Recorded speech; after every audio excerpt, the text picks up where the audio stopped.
네, 이 본문의 말씀은 이 고린도 교회가 분열이 됐었죠. 베드로파, 아볼로파, 그 다음에 그리스도파, 이렇게 바울파 분열이 됐었습니다. 그래서 바울이 이 서신을 통해 가지고 이 분열된 고린도 교회를 책망하고 꾸짖으면서 이제 무엇이 중요한가? 내가 중요한 것도 아니고, 그 다음에 아볼로가 중요한 것도 아니고, 베드로가 중요한 것도 아니고, 하나님이 중요하다. 그래서 개척자 중심으로 뭉쳐도 안 되고, 말씀을 잘 가르치고 양육한 사람이 중심이 돼도 안 되고, 베드로가 수제자라고 베드로가 중심이 돼도 안 된다. 하나님이 중심이 돼야 된다. 그래서 사람을 보고 사람 의지하고 교회 다니지 말고 신앙생활 하지 말고 하나님 중심적인 교회, 하나님 중심적인 믿음의 삶을 살아야 된다는 걸 권면하고 있는 것입니다. 그런데 오늘 추수감사절과 우리 교회 창립 기념일을 맞이해서 하나님이 감동하신 것은 여기 다시 좀 보세요. 나는 심었고 바울은 개척을 했죠. 복음을 전해서 예수를 믿게 한 사람입니다.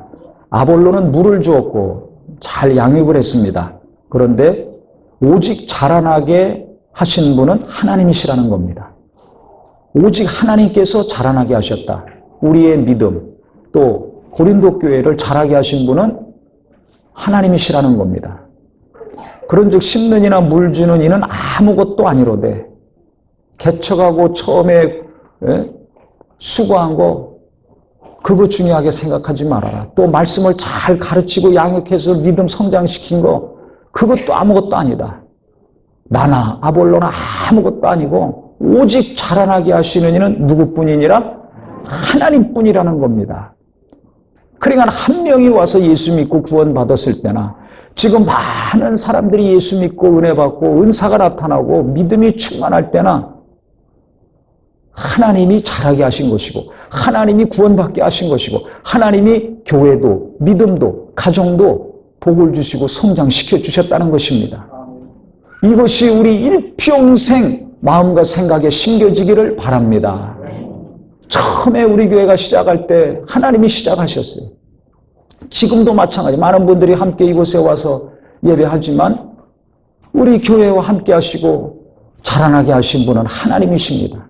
개척한 목사도 아니고 희생하고 헌신하면서 처음에부터 지금까지 수고하는 어떤 집사도 아니고 이름도 빛도 없이 간절히 간구한 사람들도 아니고 그 모든 것이 합력해서 자라게 하신 분은 하나님이십니다.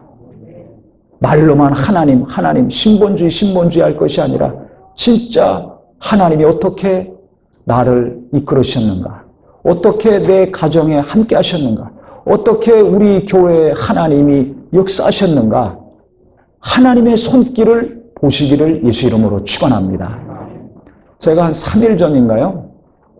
이제 밥을 먹는데 주로 이제 제가 집에서 식사를 합니다. 제가 몸이 몇 년 전에 워낙 안 좋아가지고 그거를 이제 치료하면서 외식을 주로 안 하고 이제 자연식을 하게 됐는데 집에서 먹을 수밖에 없죠.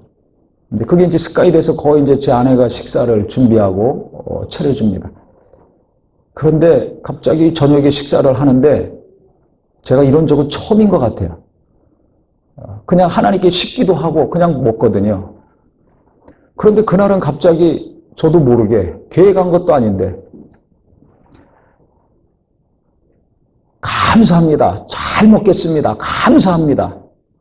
이 말을 아마 생전 태어나서 처음 했을 것 같아요. 감사합니다. 잘 먹겠습니다. 그건 하나님께도 한 것인 동시에 또 누구한테 한 것이겠습니까? 제 아내한테 한 거죠. 그런데 갑자기 그 말을 딱 하는 순간에 뭔가 저도 모르겠는데 제 안에 깊은 곳에서 뜨거운 게 막 올라오더라고요. 그리고 가슴이 뭉클하더니 갑자기 눈물이 핑 도는 겁니다. 감사합니다. 잘 먹겠습니다. 감사하다는 말 한마디 했는데 저도 몰랐던 제 안에 담겨졌던 묻혀있던 하나님께 대한 고마움과 동시에 아내에 대한 감사함이 막 올라오는 거예요. 그러면서 제가 올해 결혼한 지 만 30년 됐거든요. 11월 4일이 다 그날이었는데 그런 거 생각도 안 하고 그냥 한마디 했는데 30년 동안 시집 와가지고 고생만 바가지로 하고 시달리고 또 내조하고 외조하고 뭐 이런저런 일 하느라고 고생한 것이 갑자기 떠오르는 겁니다. 또 30년 동안 제가 잘해준 게 별로 없어요. 아시다시피. 거의 뭐 바깥 일만 열심히 하고 교인들 위해서, 교회를 위해서 몸이 부서져라 이랬지 뭐 아내를 돌보고 위로하고 격려하는 거는 거의 지금까지 없습니다. 그러니까 해준 거는 없는데 아내한테 받은 건 너무나 많거든요. 기도를 받았으니까 이 지경까지, 이 지경이 아니죠. 지금까지. 정말 목숨이 위태로운 지경까지 갔다가 살아났고 교회를 위해서도 그렇고 자녀를 위해서도 그렇고 기도한 거 그 다음에 매끼 밥 해주는 게 보통 일이 아니거든요. 그런데도 그것을 지극정성으로 그냥 잘해주더라고요. 밥도 많이 먹지도 못하는데. 그러니까 고마운 마음. 잘해주지 못했는데 잘해주고 있는 아내를 볼 때 그 안타까움과 애절함과 고마움과 그 뭔가 말로 표현할 수 없는 감정들이 갑자기 막 밑에서부터 막 올라오는 거예요. 그래가지고 눈물이 핑 돌면서 막 흐느껴 울었습니다. 그랬더니 와가지고 막 볼을 비벼주더라고요. 불쌍해가지고 그런지. 그러면서 곰곰이 생각해 봤습니다. 어제도 하루 종일 하나님께서 우리 교회에 베푸신 거. 짧은 4년이라는 시간인데 처음부터 지금까지 어떤 은혜를 베푸셨는가. 곰곰이 생각을 해봤습니다. 근데 제가 기억나는 것은 오늘도 찬양할 때 많이 울었는데 예배 전에 우리가 찬양하지 않습니까? 예배 시작하자마자. 그때 많이 울은 것 같아요. 처음부터 지금까지. 그게 왜 울었는가? 아시다시피 제가 몸이 그렇게 힘이 막 넘치고 하는 사람이 아니었거든요. 개척할 때도 솔직히 말씀드리면 그냥 어디 시골 공기 좋은데 한적한 곳에 가서 그냥 편안하게 다른 거 신경 쓰지 않고 숨이나 제대로 쉬었으면 좋겠다. 이 생각하고 제가 다니던 교회를 사직했었습니다. 원래 계획대로 하면 한 달 후가 아마 교회 시작이었을 겁니다. 11월 우리가 셋째 주에 시작을 했는데 12월 셋째 주가 아마 시작을 했을 거예요. 근데 보통 그때 이제 인사이동을 12월 초에 하거든요. 그러니까 12월 둘째 주나 셋째 주 교회를 개척했을 텐데 좀 한 달 일찍 시작을 했죠. 왜냐하면 개척할 거면 빨리 가시라고 해가지고 다른 분들은 그때 다들 이제 인사이동하고 인사하고 뭐 시작을 합니다. 근데 저 같은 경우는 이제 미리 일찍 나오게 돼가지고 한 달 땡겨줘서 11월 셋째 주 그때 이제 시작을 했습니다. 2015년 11월 15일 셋째 주가 항상 추수감사절이거든요. 근데 어떻게 이제 그렇게 해서 우리가 추수감사절 날 교회가 시작이 된 거예요. 처음 교회를 나왔으니까 어떻게 해요? 갑자기 한 달 일찍 나오게 됐으니까 막막하죠. 그런데 이제 그 세 가정이 모여서 그 서초동 학원을 빌려가지고 그 로비가 있어가지고 그거 좀 쓸 수 있겠냐 그랬더니 목사님 하시려고 그러면 하시라고. 그래서 이제 거기서 세 가정이 모였어요. 우리 가정까지 포함해서. 그 다음 주에 또 이제 네 가정이 모이고 좀 몇 명이 오시고. 근데 너무 많아가지고 이제 그 장소가 좁아서 이제 밑으로 내려갔죠. 그래서 이제 그 로비에서 시작을 하기 시작했습니다. 그런데 그때나 지금이나 그렇게 설교하기 전에 성도들은 찬양할 때 기도하지 않습니까? 찬양하면서 기도하는데 이렇게 감동에 대해서 눈물이 나오는 거 왜 그렇게 눈물이 나오냐면 첫째는 제가 너무 연약한 것이 절실히 느껴지고 보이니까 눈물이 나오는 거예요. 야, 내가 어떻게 여기까지 온 분들에게 은혜를 줘야 되는데 저는 할 수 없습니다. 하나님, 제 연약함을 아시지 않습니까? 목사로만 22년, 전도사까지 하면 27년을 사역했지만은 그렇게 오랜 동안 설교하고 교인들 많은 목회 경험이 있지만은 이게 제가 개척한 경험이 없잖아요. 또 그 당시 설교 한 번만 하고 나면 오후도 막 몸이 휘청거리고 정신이 없을 정도입니다. 겨우 설교 한 번 하고 예배하고 교인들 모임하고 끝나면 겨우 감당할 수 있는 체력이었습니다. 그러니까 몸이 건강하지도 않죠. 뭐 사람들이 많이 모여서 시작한 것도 아니죠. 뭐 홀을 얻고 보통 인테리어 다 하고서 뭐 사람들 모은 다음에 시작들 하지 않습니다. 그렇게 전혀 안 했거든요. 그러니까 근데 사람들은 오는 거예요. 성도님들은. 그러니까 이게 여기까지 왔는데 이게 뭐가 있습니까? 간판도 없지, 건물도 없지. 이게 뭐 얼마나 좋은 교회들이 많습니까? 한국에. 그 바로 옆에도 뭐 큰 교회도 있고 시설 좋고 목사님 훌륭하고 모든 여러 가지 시설 잘 돼 있고 시스템 잘 돼 있고 이런 교회들이 허다한데 아니 어떻게 이런 데를 오시는가? 여기까지 멀리서들 또 많이들 오셨는데 지금도 그렇지만 이분들이 은혜 받아야 될 텐데 그러니까 하나님 저는 할 수 없습니다. 하나님이 도와주셔야 됩니다. 이곳까지 온 거 정말 여기까지 오신 분들이 은혜 받아야 됩니다. 그래서 간절히 정말 상한 갈대를 꺾지 아니하시고 꺼져가는 등불을 끄지 않는다고 하신 말씀처럼 제가 볼 때는 상한 갈대 같은 사람이거든요. 여러 가지로. 우리 성도님들이 보실 때는 어떨지 모르지만 제 스스로 제가 여러 가지 면에서 너무 연약하고 부족한 것이 많기 때문에 간절하게 기도가 나올 수밖에 없는 거예요. 그냥 찬양하다가도 기도가 나올 수밖에 없어요. 우리 성도들 은혜 받아야 됩니다. 여기 오신 분들, 멀리서 여기까지 오신 분들 은혜 받으셔야 됩니다. 저는 할 수 없으니까 하나님 은혜를 주시고 주님이 친히 말씀하시고 감동하여 주셔서 우리 모든 성도들이 어린아이로부터 시작해서 저 할머니, 할아버지 이리까지 다 은혜 받게 해주셔서 너무 간절하면 막 눈물이 나오더라고요. 너무 간절하니까. 그래서 제가 설교 전에 울었던 기억이 아주 생생합니다. 그러니까 하나님께서 정말 은혜를 주셨어요. 기운 없으니까 힘 있는 사람 보내주시고 세상 돌아가는 거 잘 모르니까 제가 은행도 개척한 다음에 그다음 은행 가본 것 같아요. 학생 때 가보고 통장 개설할 때 가보고 왜냐면 뭐 수입이 뭐 어떤지 뻔히 아니까 뭐 그거 계산할 수도 없고 그러니까 아내한테 맡기고 이제 아내가 알아서 살림을 했는데 그러니까 돈에 대해서는 처음부터 제가 헌신하면서 담을 쌓아놨기 때문에 그거 신경 쓰면 목회 하나님을 제대로 하겠습니까? 그래서 작정하고 그냥 물질하고 담 쌓고 세상하고 담 쌓고 오직 하나님께만 다름질했기 때문에 영혼을 깨우고 살리는 일에만 힘쓰고 했는데 이게 전혀 모르잖아요. 그렇게 오랜 동안 생활하다 보니까 모르는 것이 너무나 많습니다. 그러니까 세상 물정 잘하는 분들을 하나님이 또 보내주셔가지고 제가 신경 써야 될 거 신경 안 쓰고 그분들이 다 알아서 뭐 이사 가는 거라든지 뭐 시설 하는 거라든지 뭐 여러 가지 돌아가는 거는 뭐 맨날 하는 게 그거니까. 그러니까 그런 분들 하나님이 보내주셔가지고 뭐가 평안 가운데 되게 하셨어요. 그런데 안타까운 것은 그 로비를 빌려서 쓰니까 이제 사무실이 없잖아요. 지금은 아이들이 많고 주일 학생들도 많지만 그러니까 이 30, 40대가 오기가 어렵습니다. 그러니까 한 1년 동안은 이 30, 40대 주일학교 학생들이 거의 없었죠. 갓난아기도 없고 어린아이도 없고 걔들 뛰어다니고 뭐 소리 지르고 해야 되는데 그런 장소가 없으니까 한 번 오면 왔다가 가고 그 1년 동안 가슴은 아프죠. 그런데 하나님이 은혜를 주셔서 계속 부흥하고 해가지고 이제 이전을 했습니다.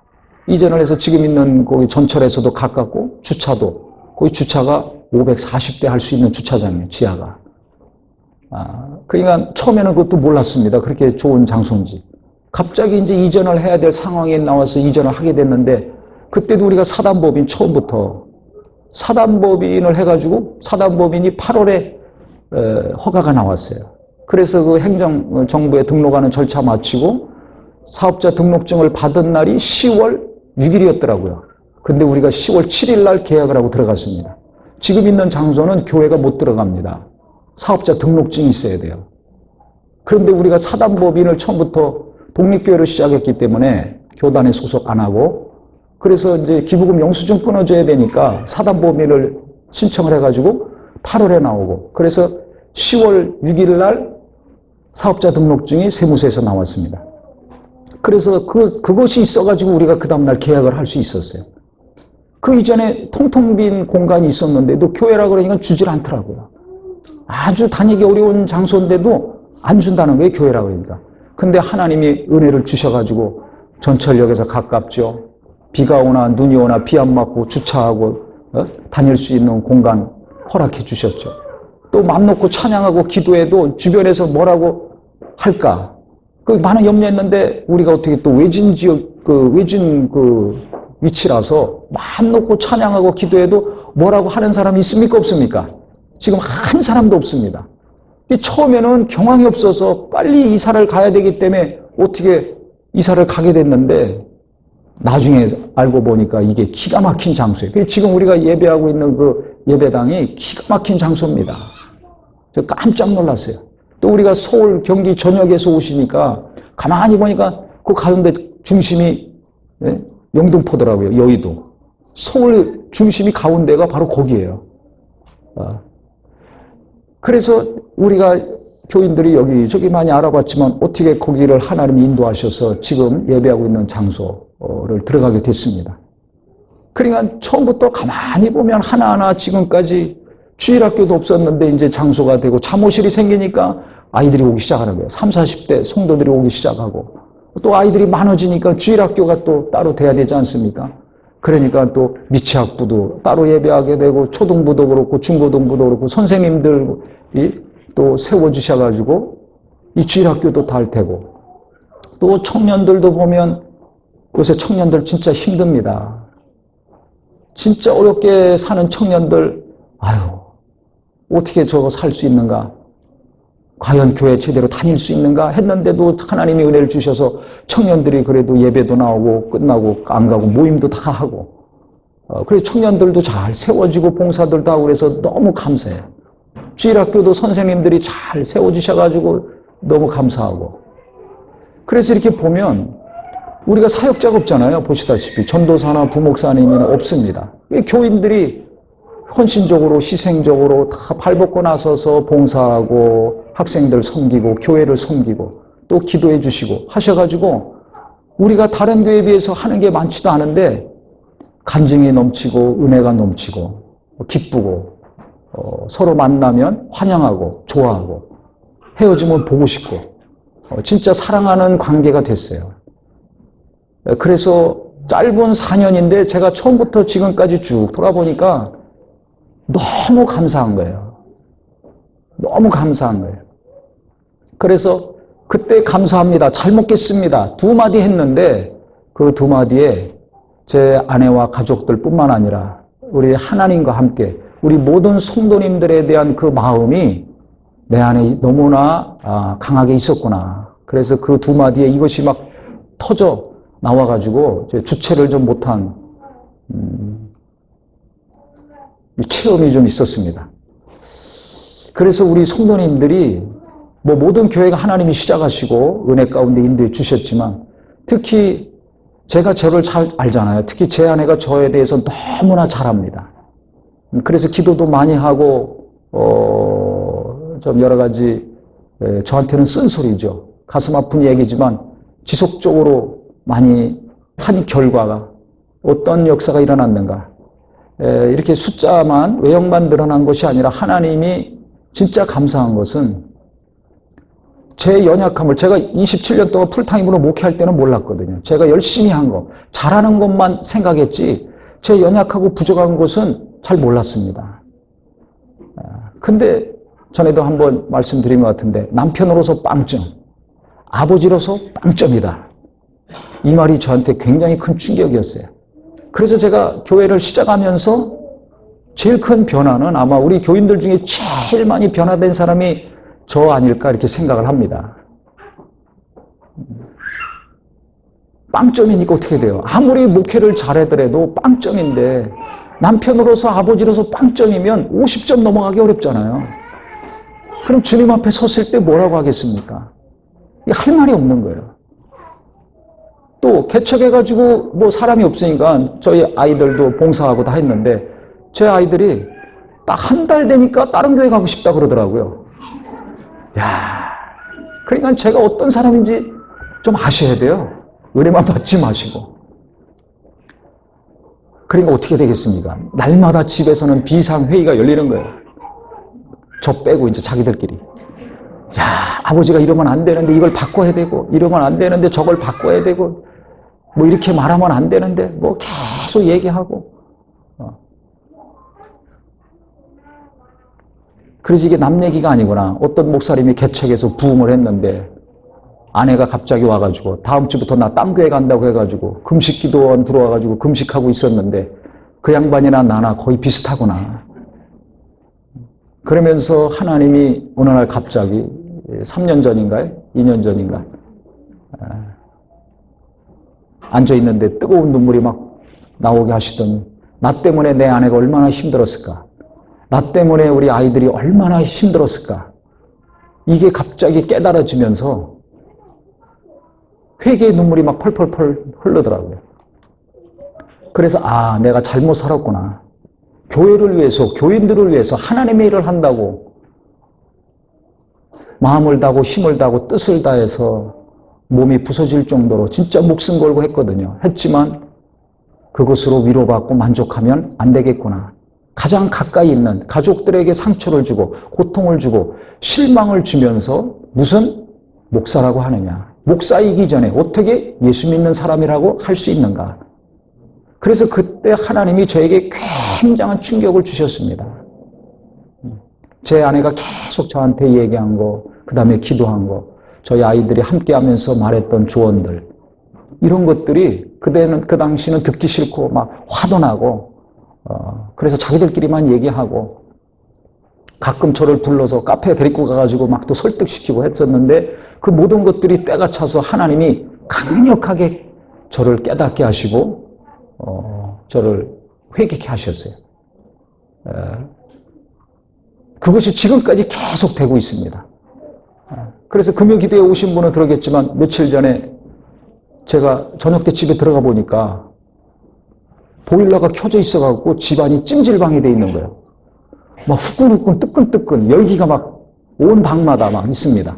그 옛날 같았으면 들어오자마자 아이들이 오면 난리를 쳤겠죠. 정신이 있냐 없냐. 정신 차리고 다녀야죠. 어떻게 이걸 켜고 그냥 가냐. 근데 그거 아무도 몰라요. 제가 뭐라고 하랬거든요. 화가 나야 될 상황인데 화가 안 나더라고요. 또 반드시 지적을 하고 넘어가야 될 상황인데 지적도 안 했어요. 그거 얘기한다고 그 습관이 바뀔까요? 안 바뀔까요?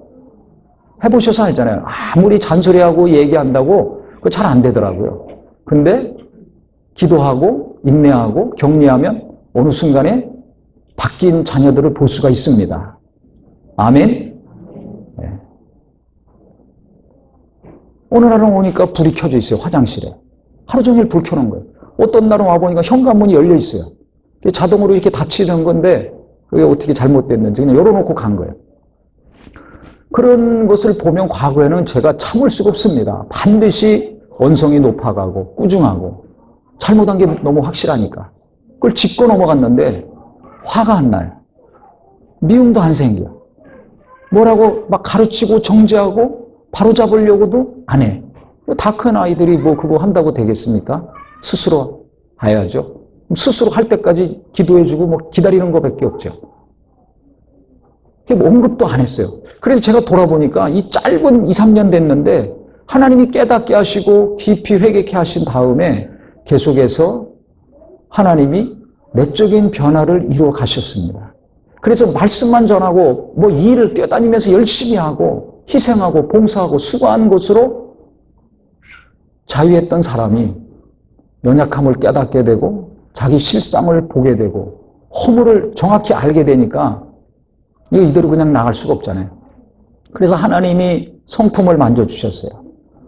화냈는데 화 안 내게 해주시고 원성이 높았는데 원성 높이지 않게 해주시고 직선적으로 얘기하고 그래서 한마디에 그냥 쉽게 상처받는 말인데 그 말을 돌려서 하든지 느리게 하든지 생각하면서 어떻게든지 시험 안 들고 상처 안 받게 말을 해야 되겠다.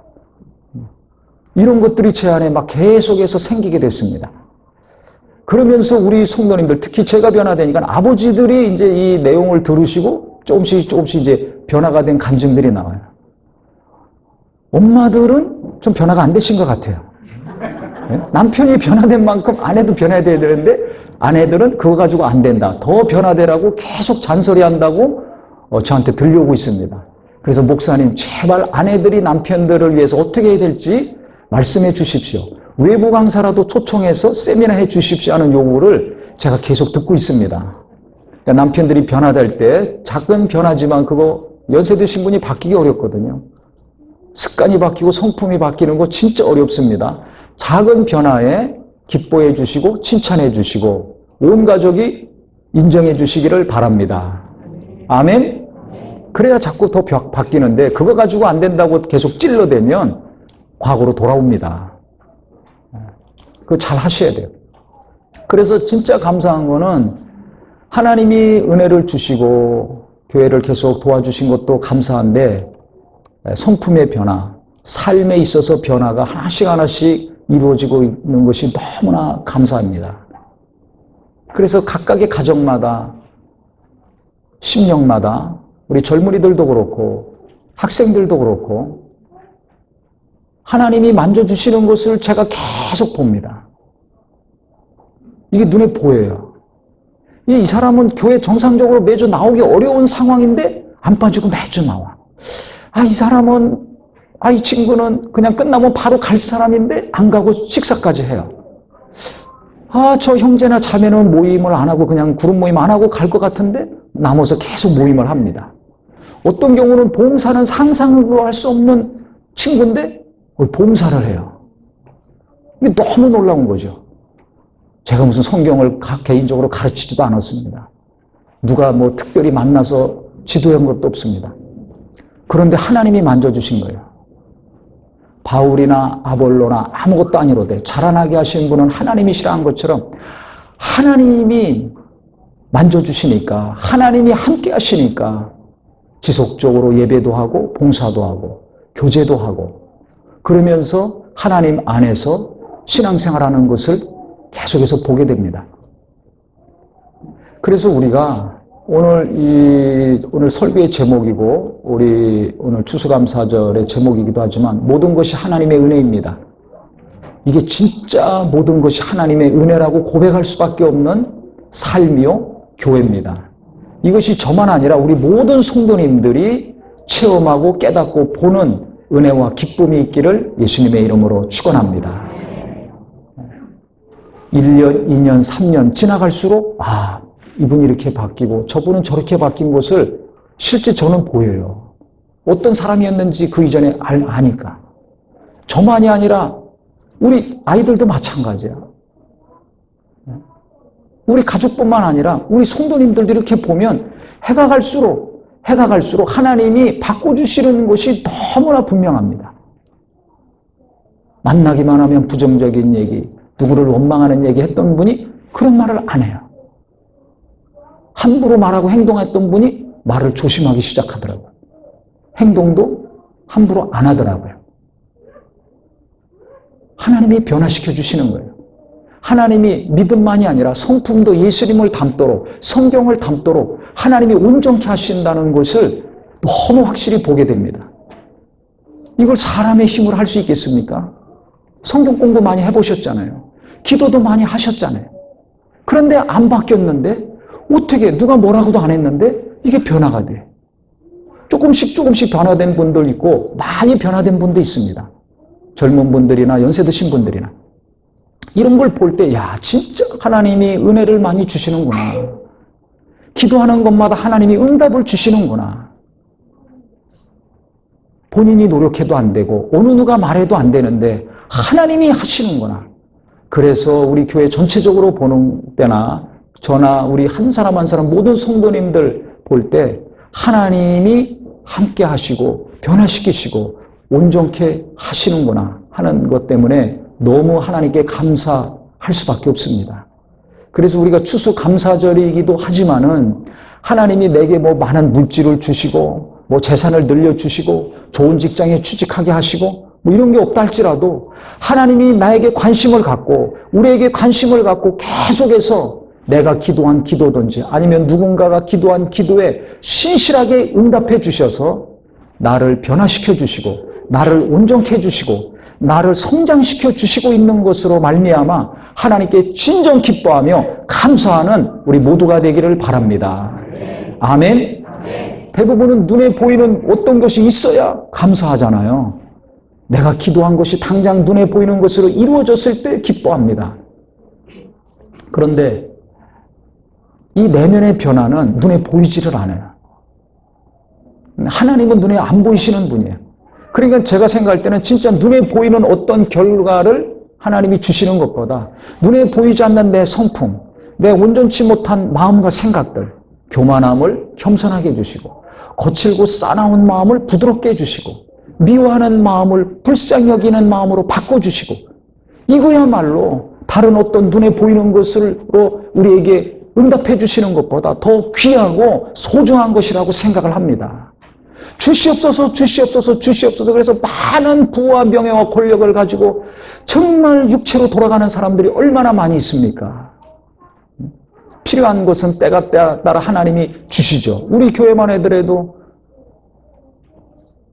처음에 학원 빌려서 로비에서 시작했지만 때가 차니까 또 좋은 장소를 주시고 그 장소 들어왔을 때도 갑자기 이동하게 되니까 어떤 분이 그분은 우리 교인도 아니에요. 저희가 잘 아는 분인데 갑자기 교회 어떻게 해야 되냐고 빨리 어디 해야 되는데 어떻게 해야 되냐고 자기들이 막 교회 여기저기 알아보고 그래서 어디 있다고 한번 가보자 그래서 가보기까지 했어요. 방과동에.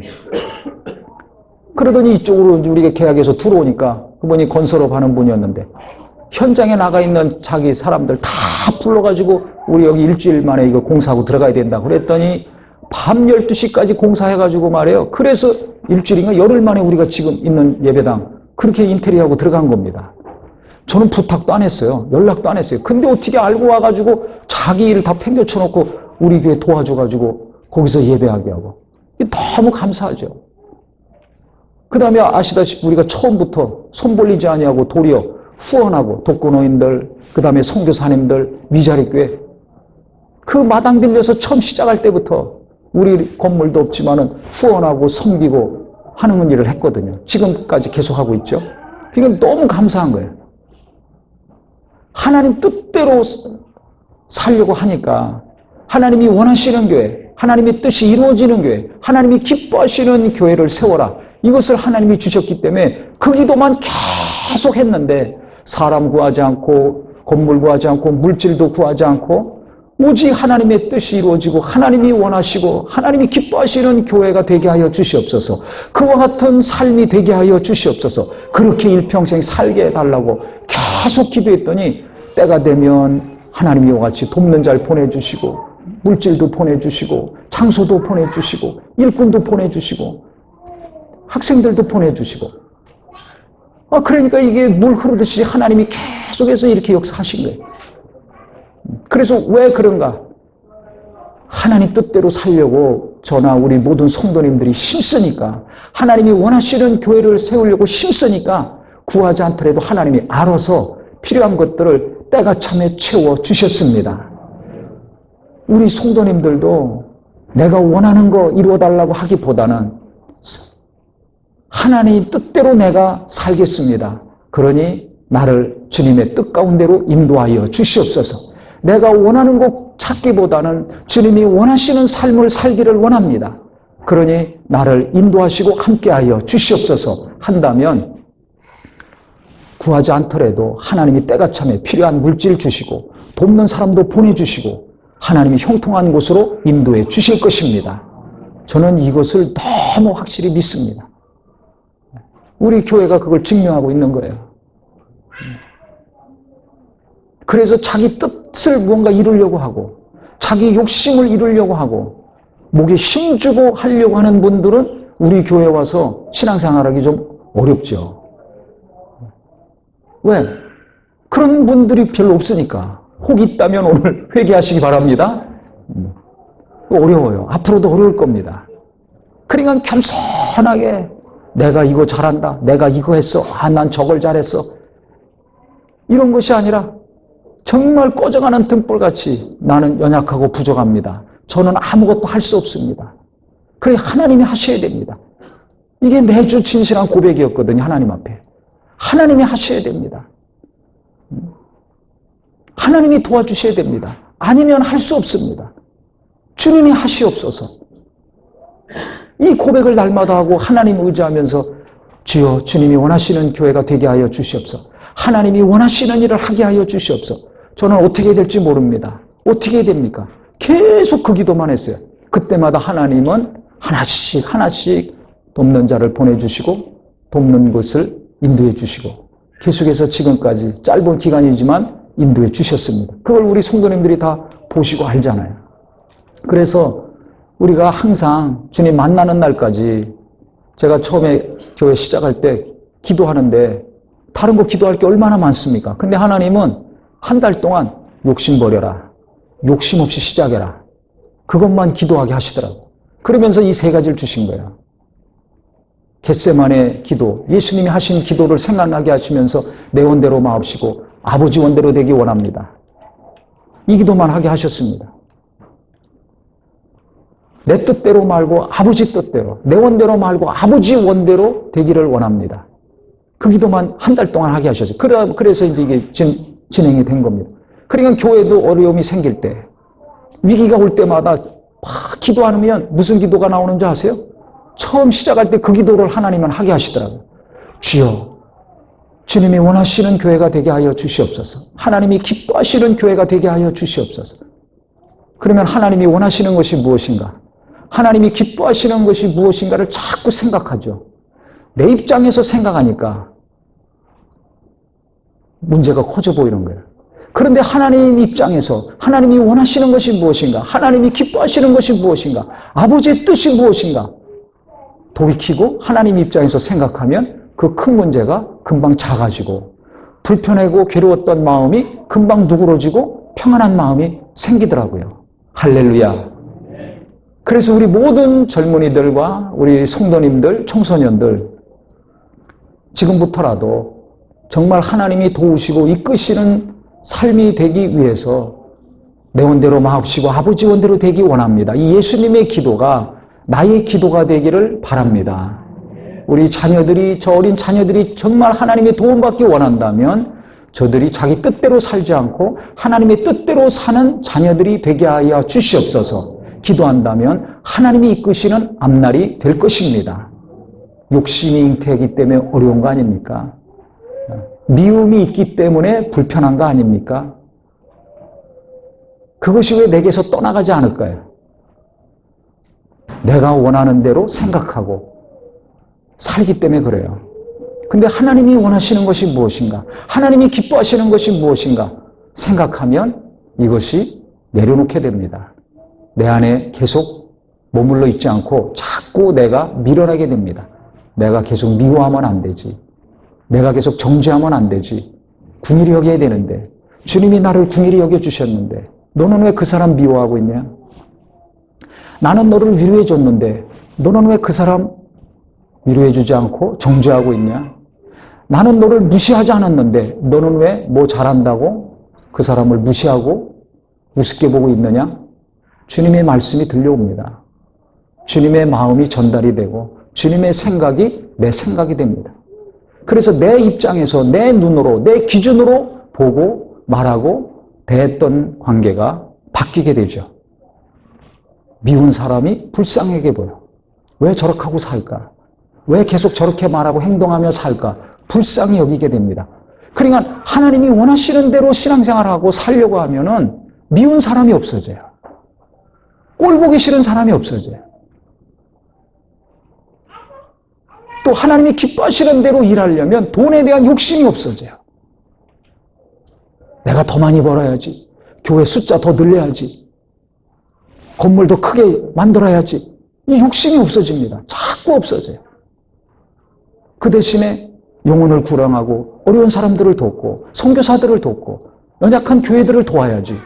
젊은이들을 도와야지.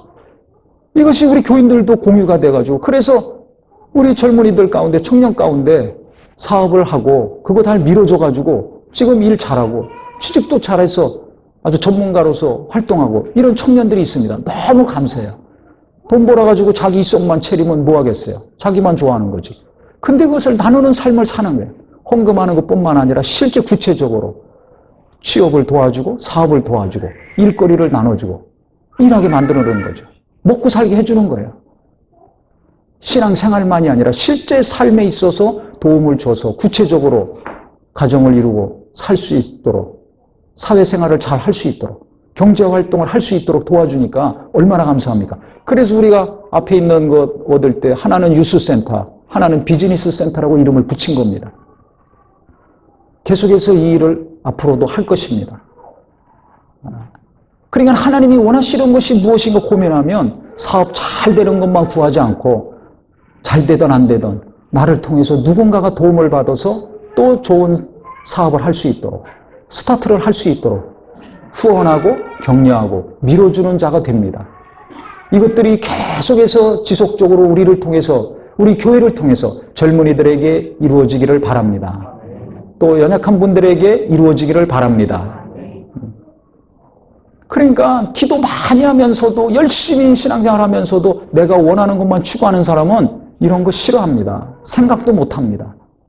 그런데 하나님을 생각하니까 하나님이 원하시고 기뻐하시는 대로 일하고 살려고 고민하고 기도하다 보니까 이게 보이는 거예요. 보이지 않던 사람들이 보이고, 관심이 없던 사람들에게 관심이 가고, 높은 사람들만 바라보고 나도 저 대열에 껴서 상류사회에 진출해야 되겠다고 한 사람이 힘들고 지쳐하고 탄식하고 신음하는 사람들의 신음소리가 들려오기 시작하고 그들에게 눈이 가고 발걸음이 가고 손이 가게 되는 것입니다. 이게 제대로 예수 믿는 사람이라고 생각을 합니다. 이 일을 교회가 잘 해야 된다고 저는 확신합니다. 그랬을 때 하나님이 우리 모두를, 또 우리 교회를 계속해서 거룩하게 자라게 하실 것입니다. 아멘. 그래서 하나님이 원하시는 교회, 성경적인 교회, 하나님이 기뻐하시는 교회가 되기를 원하며 계속 기도한다면, 또 내가 그렇게 사는 사람이 되려고 기도하고 고민하고 노력한다면 하나님은 지금까지 우리가 생각하지 못했던, 듣지도 보지도 못했던 일들을 나를 통해서, 우리를 통해서 이 땅에서 하실 것입니다. 그것이 우리의 소망이 되기를 바랍니다. 올해 우리 교회 표가 뭡니까? 하나님이 내가 새 일을 행하겠다고 하셨어요. 새 일을 행하리니. 이 새 일이 뭔가? 분명히 하나님이 뭔가는 올해 하실 텐데 이 새로운 일이 무엇인가? 저도 궁금했습니다.